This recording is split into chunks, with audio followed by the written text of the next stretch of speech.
بنور هدينا من مكة حبيبي نور سطع المدينة من صلى صلاته. فرمایا وَلَقَدْ يَسَّرْنَا الْقُرْآنَ لِلذِّكْرِ فَهَلْ مِن مُدَّكِرٍ، ہم نے یہ قرآن سمجھنے والوں کے لیے بہت آسان کر دیا ہے کوئی تم میں سے سمجھنے والا تو آئے اس کو سمجھے. خیرکم من تعلم القرآن وعلمہ، تم میں سے سب سے بہترین وہ ہے جو اللہ کا قرآن سیکھتا ہے اور دوسروں کو سکھاتا ہے. طالب العلم فریضۃ علی کل مسلم، ہر مسلمان کے اوپر، مرد ہے، عورت ہے، بچہ ہے، جوان ہے، بوڑھا ہے، سب کے اوپر یہ فرض ہے کہ وہ اللہ کا دین سیکھیں، اللہ کا قرآن سیکھیں. من سلک طریقا یلتمس فی علما سہل اللہ لہ طریقا الی الجنہ. آقا جی فرماتے ہیں کہ جو دین اللہ کا قرآن سیکھنے کے لیے نکلا، اللہ اس کے لیے جنت کا راستہ آسان کر دیتے ہیں. اللہ کے نورانی فرشتے اس کے قدموں کے نیچے اپنے پر بچھاتے ہیں. فضا میں اڑنے والے پرندے، سوراخوں میں رہنے والی کیڑیاں، سمندر میں رہنے والی مچھلیاں، ساری کائنات اس کے لیے بخشش اور مغفرت کی دعا شروع کر دیتی ہے جو اللہ کا قرآن اور اللہ کا دین سیکھنے کے لیے نکلتا ہے. اس لیے اللہ تعالیٰ ہمیں اس بات کی توفیق عطا فرمائے. یہ ہمارے اوپر فرض ہے کہ ہم اللہ کا دین، اللہ کا قرآن سیکھیں. اللہ تعالیٰ ہم سب کو اس کو سیکھنے، اس پر عمل کرنے اور اس کے مطابق اپنی زندگی بسر کرنے کی توفیق عطا فرمائے. اللہ زندہ رکھے ایمان و اسلام کے اوپر. اللہ تعالیٰ موت ایمان کی حالت میں قبولیت والی شہادت کی. تو میں آج کے ہمارے جو معزز مہمان ہیں محترم فضیلت الشیخ حافظ اکبر صاحب حفظہ اللہ تعالی، جو ایک سماجی رہنما ہیں، ان سے گزارش کروں گا کہ وہ ہمیں نصیحت فرمائیں.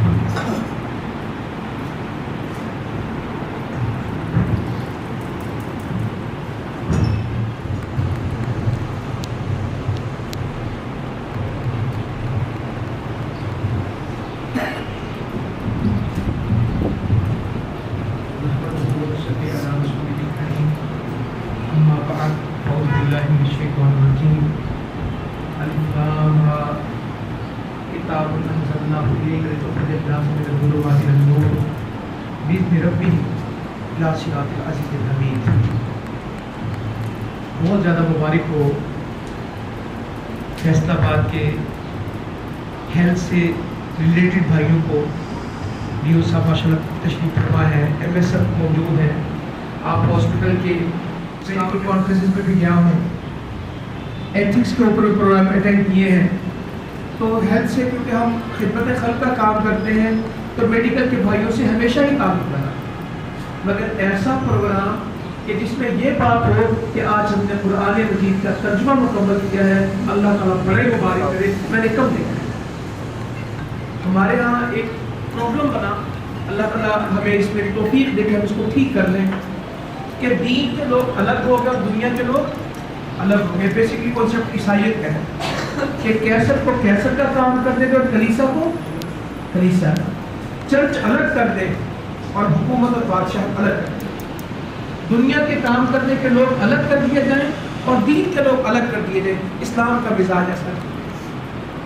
میں ایک بہت بیسک سی بات آپ کو کہنے لگا، آپ کو پہلے بھی پتہ ہے، مگر اس کو میں اس لیے ریوائز کر دیتا ہوں. اللہ تعالیٰ نے اس کا نام کیا رکھا ہے؟ مذہب ہوتا ہے نماز، روزہ، اتنا سا کام.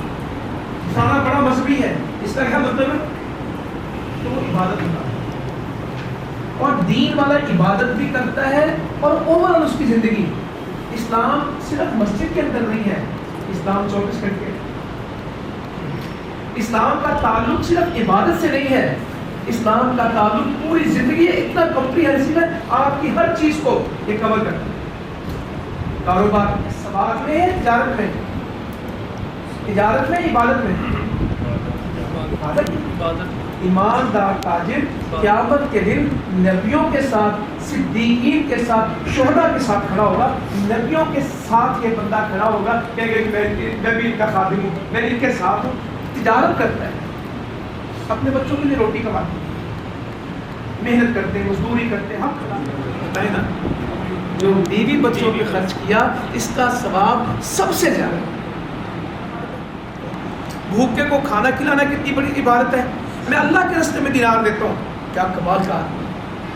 مگر کہا 1 دینار اس نے بیوی بچوں پہ خرچ کر دیا، اجر میں سب سے زیادہ نہیں۔ اپنی بیٹیوں کو پالنا، اپنی اولاد کی تربیت کرنا، یہ دنیا داری دین ہے۔ نبی کریم صلی اللہ علیہ وسلم یہ نہیں کہہ رہے کسی کے بچے یتیم کے بارے میں بھی یہی حدیث ہے کہ جس نے یتیم کی کفالت کی وہ قیامت میں جنت میں یوں میرے ساتھ ہوگا، اور جس نے اپنی 2 بیٹیاں پال دی۔ اس معاشرے میں بیٹی کو پالنا بڑا عجیب تصور کیا جاتا تھا۔ بیٹی عورت آر کی علامت تھی، اس کو لوگ اپنی توہین سمجھتے تھے، اس کو پسند نہیں کرتے تھے، بیٹیوں کو زندہ دفن کرتے تھے۔ اس معاشرے میں کہا جس نے اپنی 2 بیٹیوں کی پرورش کر دی وہ جنت میں کس طرح میرے ساتھ ہوگا؟ انگلی کے ساتھ انگلی ہوگی، فرمایا یوں میرے ساتھ۔ بیٹیاں اپنی پالنی ہیں، نبی کریم صلی اللہ علیہ وسلم نے بشارت دے دی میرے ساتھ۔ اتنا بڑا کام ہے، اتنا۔ میں رات ایک حدیث سنا رہا تھا، رمضان کا ایک ہمارا پروگرام تھا استقبال رمضان کا۔ اسلام انسانیت کا دین ہے، اسلام ہمدردی کا دین ہے، اسلام معاملات کا دین ہے۔ جس کے معاملات نہیں ہیں اس کی عبادات بھی نہیں۔ اگر میں ایک وائٹ بورڈ پہ ابھی لکھوں اور میں آپ سے پوچھوں کہ عبادات کتنی ہیں تو ممکن ہے 10 لائنیں لکھیں اور ہماری عبادات مکمل ہو جائیں، اور اگر میں کہوں معاملات کیسے، اخلاقیات کیسے، وہ میں کتنا لکھوں؟ اسلام میں اخلاقیات اور معاملات کا سبق زیادہ ہے اور عبادات کے تھوڑے ہیں۔ لیکن یہ کوئی انکار نہیں کر سکتا عبادت کا، جو نماز نہیں پڑھتا وہ جو مرضی کر لے، اس کا اسلام سے کھاتا ہی کوئی۔ میں نے موبائل سے ایک بات سیکھی ہے، مجھے کسی نے وہ نوٹ کروائی، میں نے وہ نوٹ کیا اور مجھے اس کی سمجھ بہت آئی۔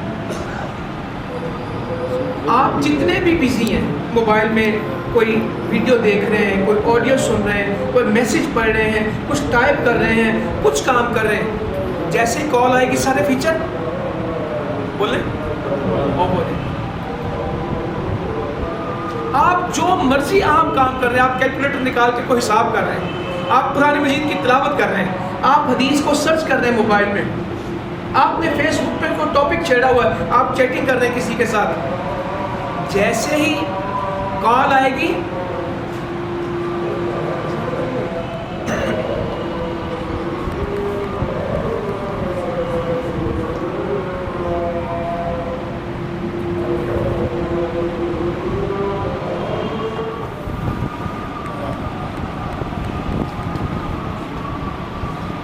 تو موبائل میں یہ فنکشن موجود ہے کہ آپ جو بھی کریں کال کو اس نے پریفرنس دینی ہے، اس کی پہلی ترجیح ہے۔ باقی بات میری زندگی میں ایسی ہے، میں اپنی پرسنل لائف میں ایسا ہی کہ میں جس اسلوب میں بھی ہوں اور جیسے ہی اللہ تعالیٰ کی کال آتی ہے، جس فیچر میں، جس فنکشن میں، جس ایپ میں میں ہوں وہ سب کچھ بند ہو جائے۔ میں بہت مصروف ہوں نہیں، اور اذان میں 1 دفعہ آواز آتی ہے، نماز پڑھو 2 دفعہ، ایک نماز اور ایک اقامت ہے جسے تکبیر ہم کہتے ہیں۔ پہلے تو بلاتے کو نبی پہلے حی علی الصلاۃ، اور پھر بالکل اس ٹائم پہ جب جماعت کھڑی ہو جاتی پھر بھی آواز دیتے ہیں قد قامت الصلاۃ۔ تو کہاں غافل ہے، اب تو نماز کھڑی ہوگی، تو جتنا بھی مصروف ہے کیا تجھے معلوم نہیں قد قامت الصلاۃ، اب تو اقامت صلاۃ کا وقت آ گیا کہ تم نماز کھڑی ہو چکی، تو کہاں ہے؟ اللہ اکبر، تیرے کام چھوڑ کے، اور اللہ تعالیٰ سب سے بڑا لا الہ الا اللہ، تو مسلمان نہیں ہے، تو نے کلمہ پڑھا نہیں، تو کس طرح کافر ہے؟ تو میں حدیث آپ کو سنانے لگا، انسانیت کا دین ہے۔ نبی مکرم صلی اللہ علیہ وسلم مکہ کی فتح کو جا رہے ہیں، رمضان کے دن ہے، کچھ لوگوں نے روزہ رکھا اور کچھ نے روزہ نہیں رکھا، دونوں نے ایک دوسرے کو ایشو نہیں بنایا، سفر میں تھے، کچھ نے رکھ لیا کچھ نے نہیں۔ اتنا پیارا دین ہے، ایک آدمی بے ہوش ہو کے گرا ہے اور لوگوں نے اس پہ سایہ کیا ہے، کہا کیا ہوا؟ کہا اس نے روزہ رکھا ہے، سخت سفر ہے، بے ہوش ہو گیا۔ فرمایا سفر میں روزہ رکھنا کون سی نیکی ہے؟ تکلیف دینا مقصود نہیں ہے، تربیت کرنا مقصود ہے۔ تو روزہ رکھا، تو جب افطاری کا وقت آیا تو روزے والے تو گر گئے، شدت، گرمی، پیدل کے سفر، جن کا روزہ نہیں تھا انہوں نے کیا کیا؟ سواریاں باندھی، خیمے لگائے، کھانا پکایا، لوگوں کو سرو کیا۔ فرمایا آج بغیر روزے والوں پہ سبقت لے گئے، آج خدمت والے عبادت والوں سے آگے بڑھ گئے۔ روزہ انہوں نے رکھا، انہوں نے نہیں رکھا، مگر کہا تمہاری خدمت کی وجہ سے تمہیں عبادت والوں سے زیادہ دیں۔ ایک اور حدیث سنا دو، زندگی میں آپ کو کام آئے گی۔ اللہ تعالیٰ نے آپ سے بہت بڑا کام دیا، آپ انسانیت کے خیر خواہ، اللہ نے آپ کو کمال توفیق دی ہے۔ لوگ روتے آتے ہیں، کراہتے آتے ہیں، اور جاتے ہوئے آپ کو دعا دے کے جاتے ہیں، ڈاکٹر صاحب تھا پلا ہوئے، میں تو بڑا پریشان سی باجی، میں بڑا پریشان سی، میری تکلیف رفع ہوگی، میرا بچہ ایک بچنا نہیں سی، اللہ نے تعالیٰ توفیق۔ اتنی دعائیں ایک ڈاکٹر اکٹھا کرتا ہے، ایک ہمارے سٹاف کے لوگ اتنی دعائیں اکٹھی کرتے ہیں، مگر صرف نیت ہی کر لیں کہ کرنا اللہ کے لیے۔ آپ نے فرمایا کوئی کسی شخص کے ساتھ میں 1 مہینے کا اعتکاف کروں مسجد میں، اس سے زیادہ پسند کرتا ہوں کہ کسی شخص کے ساتھ جاؤ اور اس کا کام کروا دوں۔ پروٹوکول پیشنٹ تو سب کے چیک ہو جاتے ہیں، رشتے دار تو سب کے چیک ہو جاتے ہیں، ریفرنس والے تو سارے چیک ہو جاتے ہیں، مزہ کس کے لیے؟ جس کو کوئی نہیں جانتا، اجنبی ہے، دیہاتی ہے، پیڈو ہے، اس کا رستہ نہیں۔ میں نے بہت ساری میڈیکل کانفرنس سے آپ کے لیے کہا، ایک بندہ پوچھتا ہے لیبارٹری کدھر ہے، ان ہے دکھدا نہیں اے بورڈ لگے نے ایڈے، یہ کہ اس میں ٹائم زیادہ لگتا ہے کہ انگلی پکڑ کے جائے اس کو جا کے دکھا دیں، کس میں زیادہ بہتری ہوئی؟ 20 دفعہ تمہیں دسیا ہے، تمہیں پھر سمجھ نہیں آتی، پتہ نہیں کتوں جنگلہ چوٹ کے آ جاتے ہیں، تنو عقل نہیں پاپا؟ باپ کی عمر کا بندہ اس کو کیا کہہ رہے ہیں؟ ہمارا اخلاق ہمارے علاج سے زیادہ قیمتی ہے، ہمارا رویہ۔ نبی کریم صلی اللہ علیہ وسلم فرماتے ہیں ایک آدمی اپنا اخلاق اچھا کر لیتا ہے تو رات کے تہجد پڑھنے والے اور دن کے روزہ رکھنے والے کے درجے کو پہنچ جاتے صرف اپنے اخلاق۔ قیامت میں سب سے اونچا عمل کون سا ہوگا؟ سب سے وزنی عمل کون سا ہوگا؟ اخلاق اچھا، لوگوں کی خدمت۔ آپ نے فرمایا 1 مہینہ اعتکاف کروں، اس سے زیادہ پسند کرتا ہوں کسی بندے کے ساتھ جب اس کا کام کرا دوں۔ تو ماشاءاللہ میری بات مکمل ہو گئی، آپ نے قرآن پڑھا، اس کو سیکھا، خیرکم من تعلم القرآن وعلمہ، سب سے افضل کام آپ ہی نے کیا ہے، سب سے اونچا علم اللہ نے آپ ہی کو دیا ہے، تو اب حق ہے کہ اس قرآن کی تلاوت کریں، جو سیکھا ہے اس کو سکھائیں، اپنے بچوں کو سکھائیں، اپنے معاشروں میں سکھائیں۔ اسلامی معاشرہ قرآن کے بغیر نہیں بن سکتا، اس امت کا زوال عروج میں قرآن کے بغیر نہیں بدل سکتا، ہمارے مسائل کا حل قرآن و حدیث کے سوا کسی صورت ممکن نہیں۔ اس قرآن کو دل سے لگائیں گے، دل میں بسائیں گے، اس کو اپنی زندگی میں حصہ دیں گے، اس کی دعوت کو عام کریں گے، اس کے مطابق ہی چلیں گے، یہ انشاءاللہ تعالیٰ ہمیں صراط مستقیم بھی دے گا۔ ہم پہلے دعا کرتے ہیں نا اہدنا الصراط المستقیم، اللہ تعالیٰ کے پورا قرآن شروع کر دیتا ہے، تو نے مانگا صراط مستقیم، پر قرآن سارے صراط مستقیم۔ اللہ تعالیٰ عمل کی توفیق دے، جزاکم اللہ خیرا وما علیکم۔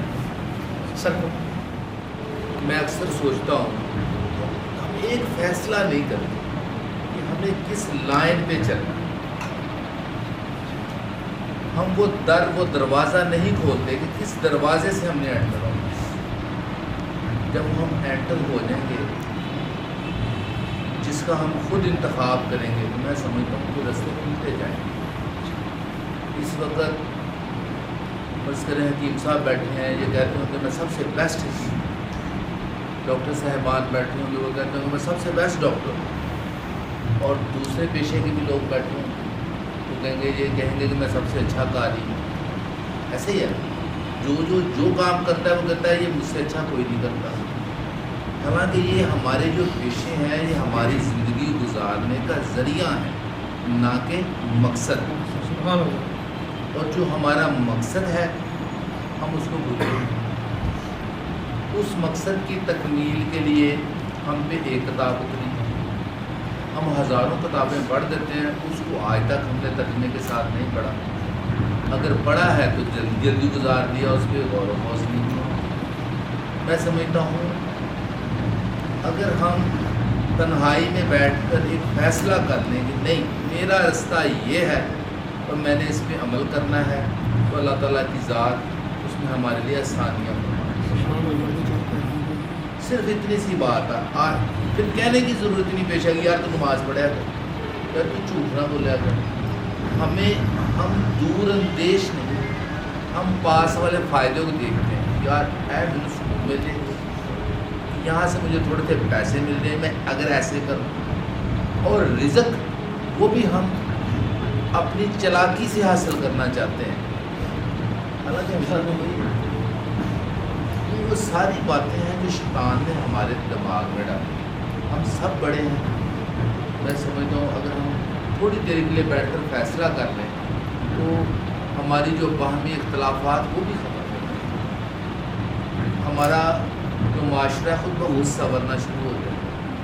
صرف ہم فیصلہ نہیں کرتے، ہم اسے کل پہ چھوڑ دیتے ہیں.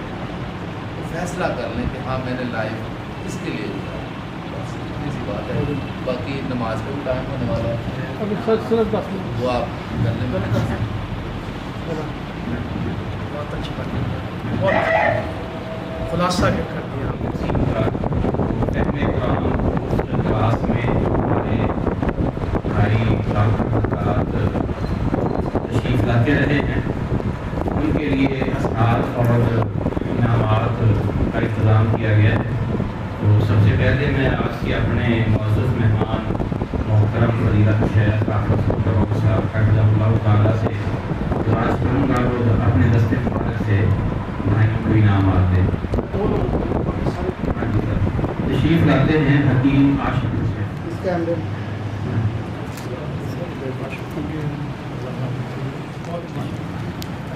بہت اچھا، بہت کمال کا کام. تشریف لاتے ہیں ڈاکٹر تنویر احمد صاحب.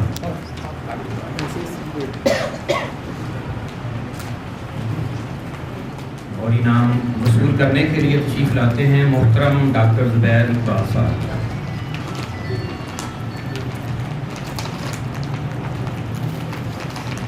بہت بہت سر سامنے تشریف لاتے ہیں محترم ڈاکٹر دیکھیں اس کے اندر ادھر دیکھیں. تشریف لاتے ہیں محترم شہزاد اقبال صاحب.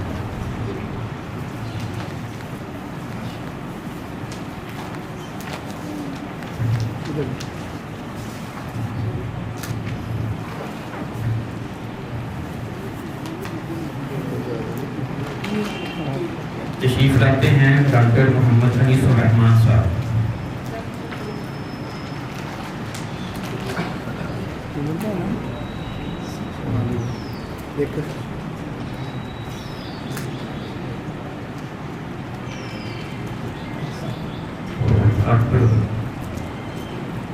تشریف لاتے ہیں ڈاکٹر محمد ناصر بٹ صاحب.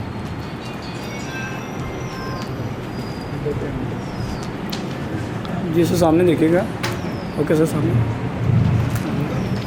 تشریف لاتے ہیں اور شہباز احمد صاحب تشریف لاتے ہیں اور اپنے دستے مبارک سے انعامات تقسیم کرتے ہیں.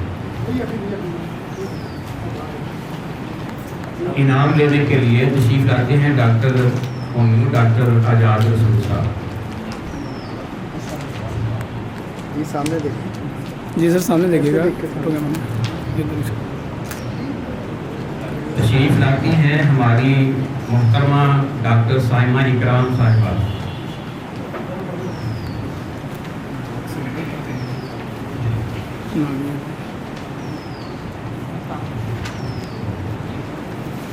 سامنے دیکھیں. ساتھ میں. Okay okay. تشریف لاتی ہیں محترمہ ڈاکٹر سائمہ اعظم صاحبہ.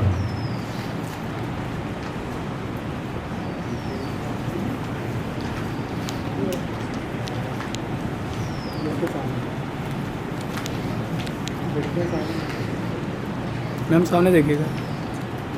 اوکے جی. نہیں آ سکی ان کا انعام کوئی اور ہے بعد میں دے. بھائی محمد الیاس علی صاحب.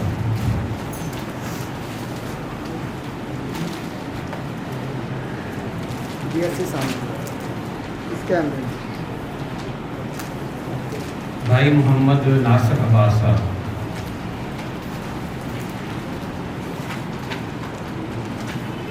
دیکھیں ایسے سامنے. بھائی محمد حلیم اختر صاحب.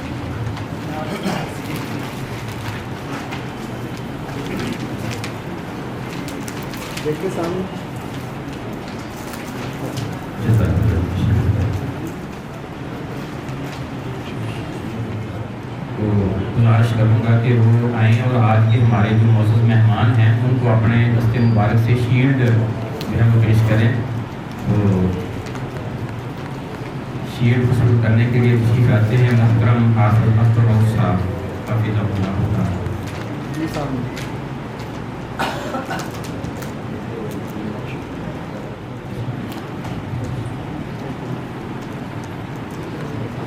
دیکھیں اس کیمرے میں. محترم ڈاکٹر عدنان محمود صاحب. دیکھیں سامنے. اب ہمارے محترم جو مہمان ہیں وہ اپنے دست مبارک سے ہمارے ایم ایس صاحب کو شیلڈ پیش کر دیں. محترم ڈاکٹر شہباز احمد صاحب جو ہمارے اس ادارے کیمرے کے میں سربراہ ہیں. دیکھیں سر. اس کیمرے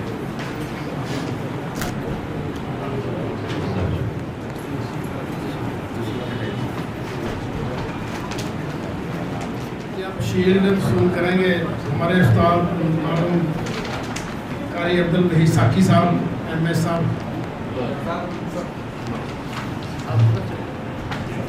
ایسے سامنے دیکھیں.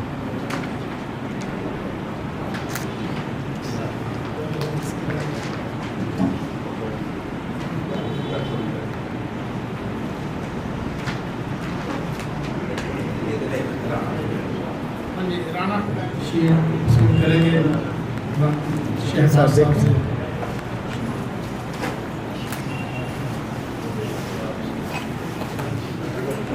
تشریف رکھیں گے. مختصر ہمارے کلاس کے سینئر اسٹوڈنٹ میرے سامنے وہ سینئر ترین حضرات تشریف فرما ہے, ہائر ایجوکیٹڈ حضرات تشریف فرما ہے. میں نے اپنے قیادت کا کیا اظہار کرنا ہے, میں نے تو گزارش کرنی ہے کہ ہم نے یہ ترجمہ اور تفسیر کا جو کورس کیا ہے اس میں 3 سال کا عرصہ لگا ہے, تقریباً 3 سال کا عرصہ ہمیں لگا ہے. تو حقیقت تو یہ ہے کہ یہ پڑھ کے ترجمہ اور تفسیر یہ بات سمجھ آئی ہے کہ اصل زندگی کا مقصد یہی ہے, اصل زندگی کا مقصد یہی ہے. اور اس سے عقیدے میں پختگی آتی ہے, اس میں عقیدے کی اصلاح ہوتی ہے, اس میں اللہ اور اس کے رسول کی محبت پیدا ہوتی ہے, اس میں انسان کے ذہن کا جو کنسیپٹ ہے نا بندے کا وہ حقیقت وہ کلیئر ہو جاتا ہے ترجمہ اور تفسیر پڑھنے کے بعد. تو میری تو دعا ہے, میری گزارش ہے آپ دوستوں سے, ڈاکٹر صاحبان سے, تو اس کام کے لیے آپ بھی تھوڑی کوشش کیا کریں. صرف یہ جو رزلٹ ہے جس کو ہمارے مقدر میں جتنا اللہ تعالیٰ نے لکھ دیا وہ ملنا ہے. تو دین کے لیے محنت اب ہمیں کرنی پڑنی ہے, اس کے لیے تھوڑی محنت درکار ہے. وہ آپ لوگوں سے گزارش ہے کہ کیا کریں. یہ ہم 8:15 بجے کلاس شروع کرتے ہیں, صبح 8:15 بجے, اور 15 منٹ کی ہماری صرف کلاس ہوتی ہے 8:30 بجے تک. اگر کوئی سوالات کرنے لگ جائیں تو 20 منٹ ہوتے ہیں, اس سے زیادہ ہمارا ٹائم نہیں لگتا, ہم ٹائم ویسٹ نہیں کرتے. اور یہ ڈاکٹر ہمارے ادارے کے سربراہ ملک شہباز صاحب, یہ ان کی بہت ہمارے یہ سرپرستی ہے ان کی, ان سے ہم نے اس چیز کی اجازت لی. ان کی بڑی مہربانی ہے, یہ بڑے دین سے لگاؤ رکھنے والے ہیں, تعلق رکھنے والے ہیں, اور انہوں نے ہمیں اس چیز کی اجازت دی. بلکہ میں اس سے آپ سے پہلے کا بتاتا ہوں, جب سے ہاسپٹل سٹارٹ ہوا ہے جو ایم ایس ہمارے ہوتے ہیں, میرا تو اپنا دل کرتا ہے, میرا اپنے دل کی خواہش یہی ہے.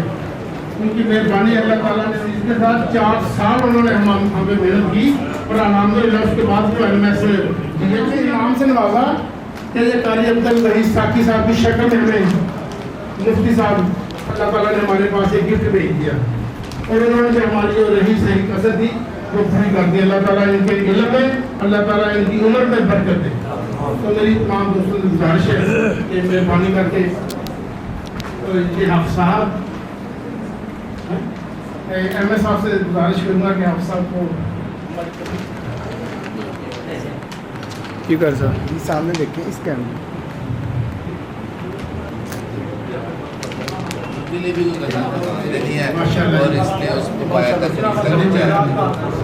جی سامنے دیکھیں ایسے ہی, یہ سامنے دیکھیں. لو جی اپنے تماشا دیکھا اللهم بارك على محمد وعلى آل محمد كما باركت على إبراهيم وعلى آل إبراهيم. ربنا ظلمنا أنفسنا وإن لم تغفر لنا ربنا لا تزغ قلوبنا بعد إذ هديتنا وهب لنا من لدنك رحمة إنك أنت الوهاب. اللہ جتنا اس قرآن پڑھا دل میں قرآن پڑھا اللہ کو یقین اللہ اس قرآن کو سبق سے والا بنا اس کے عمل کرنے والا بنا اللہ ہماری زندگی حال میں اللہ اس قرآن کی دعوت دینے کی توفیق عطا فرما اللہ اس قرآن کے پیغام کو غالب کرنے کی توفیق عطا فرما اللہ اس قرآن و شریعت کو ہمارے ملکوں کا نظام بنا دے اللہ ہمیں معاف فرما دے ہم پہ رحم فرما دے اللہ ہمیں نمازی بنا دے ہماری اولادوں کو نمازی بنا دے سارے مسلمانوں کو نماز کی توفیق عطا فرما اللہ ہمیں حلال عطا فرما حرام سے اللہ ہے اللہ ان کی تندرستی کو پوری قبول فرما اللہ پریشانیوں کو ختم فرما اللہ جو رزق کی مسائل کا شکار ہے اللہ ان کو رزق حلال اور طیب عطا فرما اللہ جو بے اولاد ہے ان کو نیک صالح اولاد عطا فرما اللہ جن کے اولادوں کے رشتوں کے مسئلے اللہ ان کی مدد فرما اللہ جو ہمارے بیمار ہیں ان کو شفا عطا فرما اللہ یہ مریضوں کی خدمت کرتے ہیں ان کو یقین عطا فرما اللہ جو ہمارے فوت ہو گئے اللہ ان کی مغفرت فرما جنت کی دوست میں جگہ عطا فرما اللہ پاکستان کی حفاظت فرما اللہ اس کو امن کا گہوارہ بنا اللہ اس کو اسلام کا ملک بنا دے اللہ اس کو قرآن و حدیث کی میراث بنا دے اللہ توفیق عطا فرما اللہ کشمیر کے مسلمانوں کو فلسطین کے مسلمانوں کو آزادی عطا فرما ربنا تقبل منا انك انت السميع العليم وتب علينا انك انت التواب الرحيم وصلى الله تعالى على خير خلق محمد وعلى اله وصحبه اجمعين برحمتك